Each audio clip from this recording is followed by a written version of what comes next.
8% vote পায়, 40টি আসন জেতে। আর বামফ্রন্ট মিলে পায় 62টি আসন, তাদের ভোট শতাংশ 40.8%।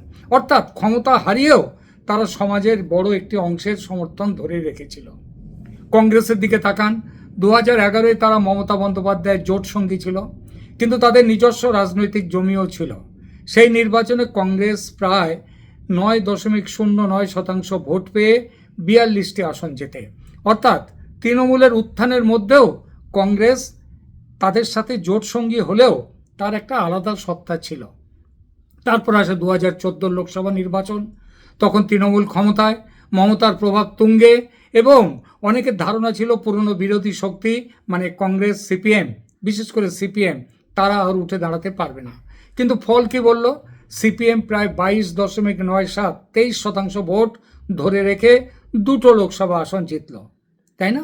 অর্থাৎ আবার কংগ্রেসও প্রায় 9.58% ভোট পেয়ে, কয়েকটি পকেট আছে তাদের, 4টি আসন পেল।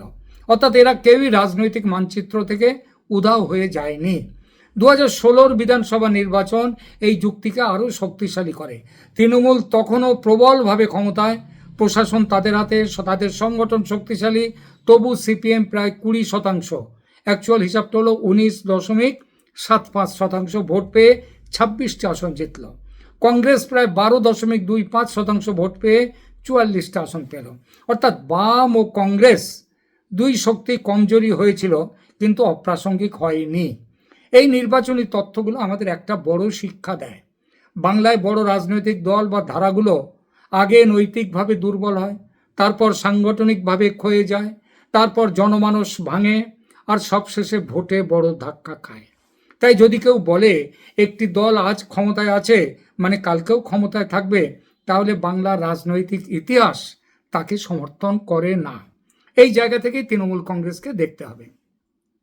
তাদের সবচেয়ে বড় সংকট ছিল শুধু বিরোধী আক্রমণ নয়, নিজেদের ভাবমূর্তির প্রচণ্ড অবক্ষয়, যেটা কিন্তু সিপিএম হেরে গেল, বামফ্রন্ট হেরে গেল 2011-এ, কিন্তু 2006-এর নির্বাচনের দিকে তাকান, তারপর থেকে যেভাবে তাদের পতনটা হলো, তার মূলে কিন্তু সিঙ্গুরও তাদের নামাতে পারেনি, তাদেরকে নামিয়েছিল কিন্তু নন্দীগ্রাম।